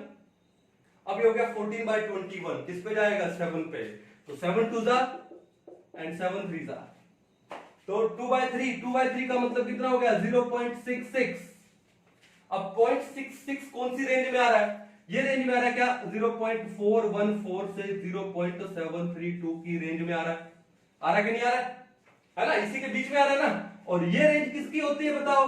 ये होती है सोडियम क्लोराइड टाइप की। इसकी होती है सोडियम क्लोराइड टाइप की। तो इसका आंसर क्या आ जाएगा? The most probable type of structure formed by it is sodium chloride. Clear है? कोऑर्डिनेशन नंबर कितना हो जाएगा यहां पे बताओ? कोऑर्डिनेशन नंबर कितना हो जाएगा? 6 हो जाएगा। ऑक्टाहेड्रल ज्योमेट्री, कौन सा ज्योमेट्री? Octahedral geometry. कर लोगे? कितने क्वेश्चन हो गए? 2 क्वेश्चन हो गए, है ना। और करके देखते हैं हम लोग। बेसिक से क्वेश्चन उठाया पहले, धीरे धीरे लेवल थोड़ा सा हाई लेके जाएंगे। देखो आपको एक बहुत अच्छा सजेशन देता हूं, जब भी हम लोग या आप लोग ये वीडियो लेक्चर देखते हो, पहले इसको अच्छे से पढ़ो, कॉन्सेप्ट को, थ्योरी को, ओके। जो क्वेश्चन करवाता हूं क्वेश्चन करो, फिर उसके बाद आपके पास जो भी बुक है, जो भी असाइनमेंट है, वो असाइनमेंट में से ढूंढो ये वाले क्वेश्चन और क्वेश्चन को सोल्व करने की कोशिश करो, ठीक है। सारे क्वेश्चन या तो हो ही जाएंगे, नहीं होंगे वो क्वेश्चन फिर मेरे को भेजो। आप व्हाट्सएप के ऊपर फालतू बातें लिखते हो ना कि सर ये कब होगा, ये आई एम ए टीचर, मुझे मत बोलो, वो मैनेजमेंट को आप बोलिए कि ये कब है, कई लोग पूछते हैं सर पीएसके सर का नंबर क्या है। अरे भाई ठीक है, मुझसे डाउट पूछो ना सर, ठीक है। पीएसके सर का नंबर लेना है मैनेजमेंट से लो, ठीक है। या कई बार बच्चे स्केड्यूल पूछते हैं, सर स्केड्यूल का है, मैनेजमेंट से पूछो, मेरे से आप डाउट पूछो, फोटो खींचो, मेरे को व्हाट्सएप नंबर पे दो, ठीक है। मैं फिर से एक बार अपना व्हाट्सएप नंबर दे देता हूं, ठीक है। क्या नंबर है मेरा व्हाट्सएप नंबर, मैं खुद ही भूल गया एक्चुअली, ठीक है। मैं बताऊंगा आपको क्योंकि अभी नया नंबर लिया है, वो पहले वाला डैमेज हो गया था फोन, ठीक है। बता देता हूं आपको। तो मेरे को सिर्फ आप क्या करो, सिर्फ डाउट्स है फोटो खींच के भेज दो, मेरे को जैसे ही टाइम मिलेगा, ठीक है, जैसे ही मैं देखूंगा इमीडिएट मैं आपको सोल्व करके बताता हूं, ठीक है। कोई दिक्कत नहीं है। चलो अब कितने क्वेश्चन हो गए, 2 और करते हैं क्वेश्चन। हाँ जी, नेक्स्ट क्वेश्चन देखो, खुल जा रहे भाई। हाँ, उसके बाद देखो एक क्वेश्चन है जो AI EEE 2011 में आया, यानी जो अब जेईई मेंस हो गया है ना। तो 2 क्वेश्चन आए हैं, एक तो AI EEE 2011 में, एक AI EEE 2012 में। कैसा क्वेश्चन आया देखो, क्वेश्चन नंबर 3 कर देता हूं अभी। क्या दिया यहां पे, copper crystallises in FCC lattice, in FCC lattice with a unit cell, with a unit cell of H 361 picometer, the radius of copper atom।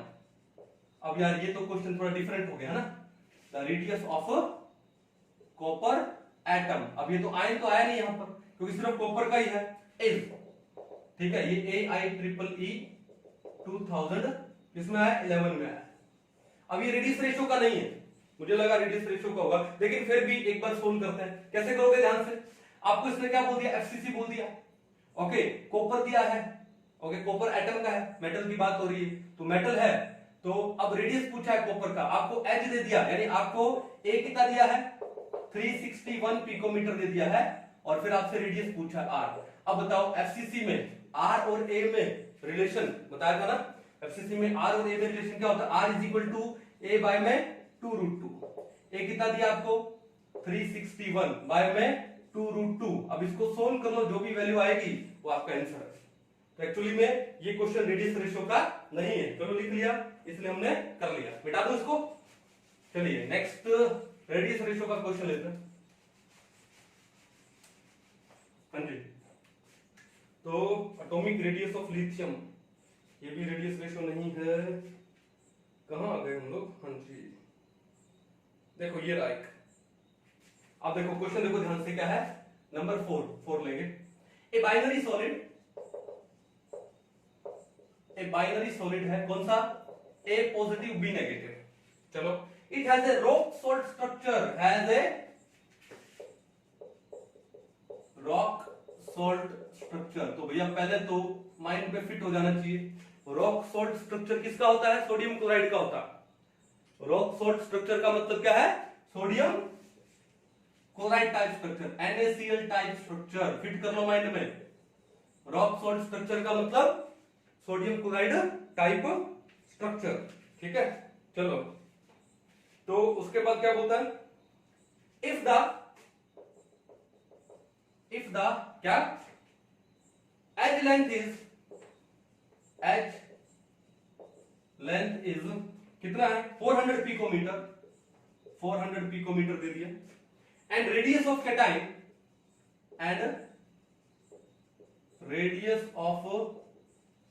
कितना दे दिया, कैटाइन यानी A positive is equal to 75 picometre. The radius of anion is, the radius of anion यानी B negative is, ठीक है।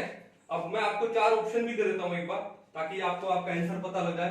पहला है 100 picometre, दूसरा option है 125 पिकोमीटर, तीसरा ऑप्शन है कितना, 250 पिकोमीटर, चौथा ऑप्शन है कितना, 325 पिकोमीटर, ठीक है। एक क्वेश्चन ये, एक और लिख देता हूं, 2 क्वेश्चन आप साथ में कीजिएगा, ठीक है। चलिए अब नेक्स्ट क्वेश्चन कौन सा है मेरे पास? ओके, बाइनरी सॉलिड का ये हो गया। कोई प्रीवियस ईयर का क्वेश्चन देखते हैं हम लोग। ओके,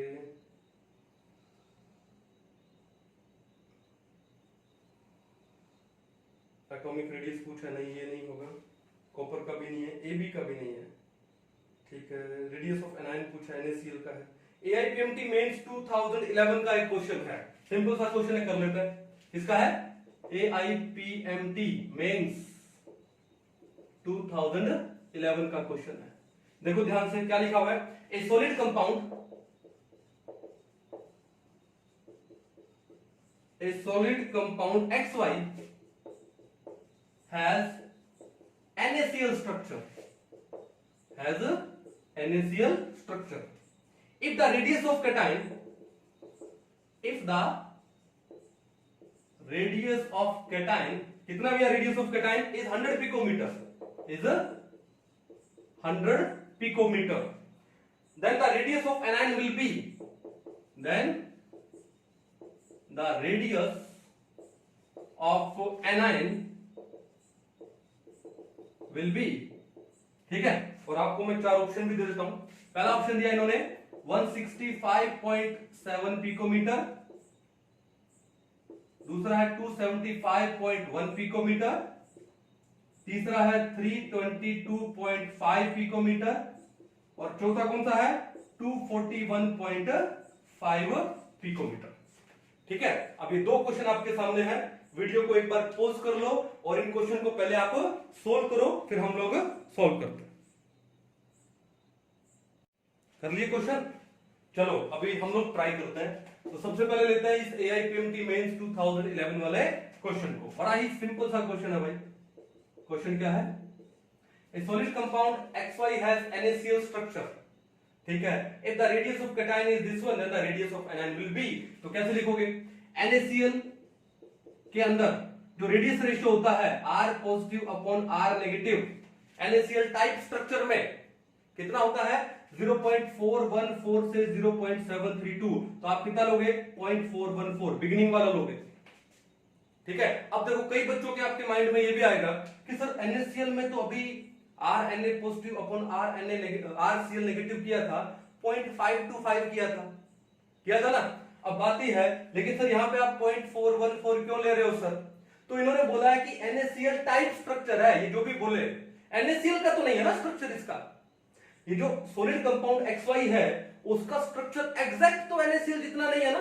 कोई जरूरी थोड़ी है कि इस X पॉजिटिव कैटायन का जो रेडियस है वो एग्जैक्ट कितना हो, Na पॉजिटिव जितना हो। देखो यहाँ पे Na पॉजिटिव में, Na पॉजिटिव का जो रेडियस होता है कितना होता है? 95 पिकोमीटर होता है। लेकिन यहां पर इन्होंने इस कैटायन के रेडियस को कितना दे रखा है? 100 पिकोमीटर दे रखा है ना। इसलिए हमने एग्जैक्ट NaCl का जो 0.525 रेडियस रेशियो होता है वो नहीं लेना है अपने को। हमको क्या लेना है? उसका रेंज कितना होता है? 0.414 से 0.732 के बीच का ना। तो क्या लोगे? 0.414 लोगे या 0.732 लोगे या बीच का लोगे? आप 0.414 लोगे। याद रखना इसको, बिगिनिंग वाला लोगे।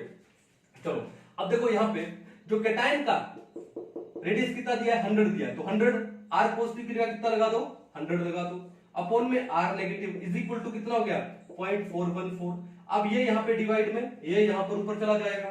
तो आपके पास R नेगेटिव कितना आ गया? वो आ गया 100 अपॉन 0.414। तो ये बताओ यार, 100 बाय 0.4 अगर होता तो कितना आता? 250 आता।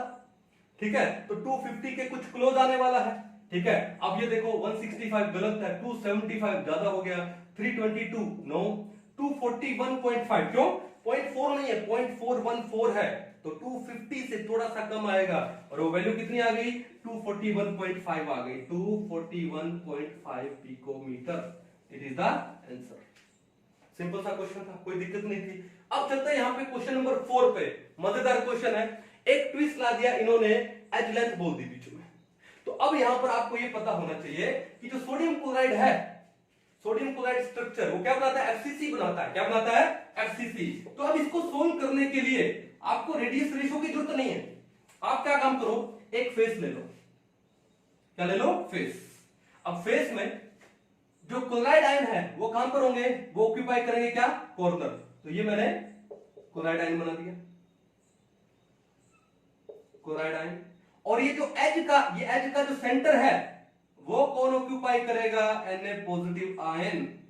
तो इस फेस में तो आधा ही पार्ट गया ना, ये लो, ठीक है, ये क्या है, Na पॉजिटिव आयन। क्लियर है। अब देखो ये है एच ए, अब ये ए किसके इक्वल है, ए में क्या आ गया, एक तो आ गया ये R negative, R Cl negative, R Cl negative. तो देखो ए इज इक्वल टू, दो तो क्या आ गया उसमें, क्या आ गए, आर ऑफ सीएल नेगेटिव आ गया, प्लस में ये सेंटर हुआ इस कैटायन का, तो ये हुआ आर पॉजिटिव, आर पॉजिटिव, तो दो क्या आ गए, आर ऑफ Na पॉजिटिव। तो सारे मिला के क्या बन गया, ए बन गया। अब ए कितना दिया इन्होंने आपको, 400 पिकोमीटर, तो ए की जगह लगा दो 400। अब इन दोनों में से क्या कॉमन ले लोगे, दो कॉमन ले लो, तो दो कॉमन ले लिया, और ये दो यहां पे डिवाइड में चला जाएगा, डायरेक्ट कर दूं, डिवाइड में चला जाएगा, तो 400 का कितना हो जाएगा, 200 हो जाएगा, इज इक्वल टू क्या आ जाएगा, आर सीएल नेगेटिव प्लस में आर Na पॉजिटिव। ये तो हो गया। अब आपको यहां पे क्या देखा है, इस पॉजिटिव का, ए पॉजिटिव का क्या रेडियस दे रखा है, ठीक है। तो NaCl टाइप स्ट्रक्चर है, NaCl स्ट्रक्चर नहीं है, तो आप यहां पर एक काम करो, डायरेक्ट क्या कर दो, 2r negative 2r positive, positive r negative. Clear है, समझ जाओगे। अब आपको यहां पे r पॉजिटिव कितना दे रखा है, 75, तो ये 75 यहां पे प्लस का, यहां पे आके माइनस का होगा, तो 200 माइनस में 75 इज इक्वल टू क्या आ जाएगा, r नेगेटिव आ जाएगा। अब 200 में से जब 75 आप माइनस करोगे कितना आएगा, 125। आपका आंसर क्या आ गया, 125, किसमें, पिकोमीटर, क्या, R नेगेटिव। कहानी समझ आ गई, कोई दिक्कत तो नहीं है। तो इसका मतलब जो NaCl है वो FCC बनाता है, जहां पे क्लोराइड आयन है, दे ऑक्यूपाई ऑल द कॉर्नर्स, ठीक है, कॉर्नर ऑक्यूपाई करते हैं और फेस सेंटर ऑक्यूपाई करते हैं। और जो Na पॉजिटिव आयन है दैट ऑक्यूपाई क्या, ऑक्टाहेड्रल यानी बॉडी का सेंटर और एज सेंटर। तो ये करके हमने कर लिया क्वेश्चन, सिंपल। तो मैंने ज्यादा क्वेश्चन नहीं करवाए, 4-5 क्वेश्चन करवाए हैं, ठीक है। टाइप आ गया आपके पास में, आप अपनी बुक्स लो, कोई भी क्वेश्चन करके देखो, सोल्व करो, जो क्वेश्चन नहीं होता है मेरे को भेजो, ठीक है, हम सोल्व करेंगे। और अब हम एक चीज और पढ़ लेते हैं इसके अंदर, जाते जाते इसमें एक बात और पढ़ लेते हैं, और वो बड़ी इंपॉर्टेंट बात है भैया, उसके ऊपर भी एग्जाम में क्वेश्चन बन सकता है, और अभी बना भी था 1-2 साल पहले, उसी के ऊपर ही क्वेश्चन आया था। देखो चलो क्या है वो भी बताएगा। देखो क्या है कि जो NaCl स्ट्रक्चर है, NaCl type structure, NaCl type structure, तो यहां पे कोऑर्डिनेशन कितना होता है, 6:6 का होता है। 6:6 का मतलब क्या है कि एक Na positive ion 6 Cl negative ion से सराउंड होता है, और एक Cl negative ion is surrounded by 6 Na positive ion. तो कोऑर्डिनेशन नंबर क्या हो गया, 6:6 हो गया। ओके, जो सीजियम क्लोराइड टाइप स्ट्रक्चर होता है, टाइप स्ट्रक्चर, तो उसका कोऑर्डिनेशन कितना होता है, 8:8 होता है। इसका मतलब 1 caesium ion is surrounded by 8 chloride ions, and 1 chloride ion is surrounded by 8 caesium ions. तो ये हो गया। अब बात ये है कि कोऑर्डिनेशन ज्यादा किसमें है, सीजियम क्लोराइड में। अब बात ये है कि अगर आपको कोई NaCl टाइप का स्ट्रक्चर दे दिया जाए और उसके ऊपर आप क्या लगा दो, मैकेनिकल स्ट्रेंथ लगा दो, प्रेशर लगा दो, क्या लगा दो, प्रेशर। तो प्रेशर लगाने से क्या होगा कि जो पहले 6, देखो क्या है, मान लो ये कंटेनर है, मान लो क्या है कंटेनर, इस कंटेनर में मान लो ये एटम्स है, स्फीयर्स है, ठीक है, ओके। अब हमने क्या काम किया, हमने इस कंटेनर में एक लगा दिया पिस्टन, क्या लगा दिया, पिस्टन, और प्रेशर लगा दिया। अब प्रेशर लगाने से क्या होगा कि वॉल्यूम कम हो जाएगा, पहले वॉल्यूम इतना था, अब वॉल्यूम कम हो जाएगा। तो ये जो एटम्स हैं, ये जो स्फीयर्स हैं, वो एक दूसरे क्या आ जाएंगे, क्लोज आ जाएंगे,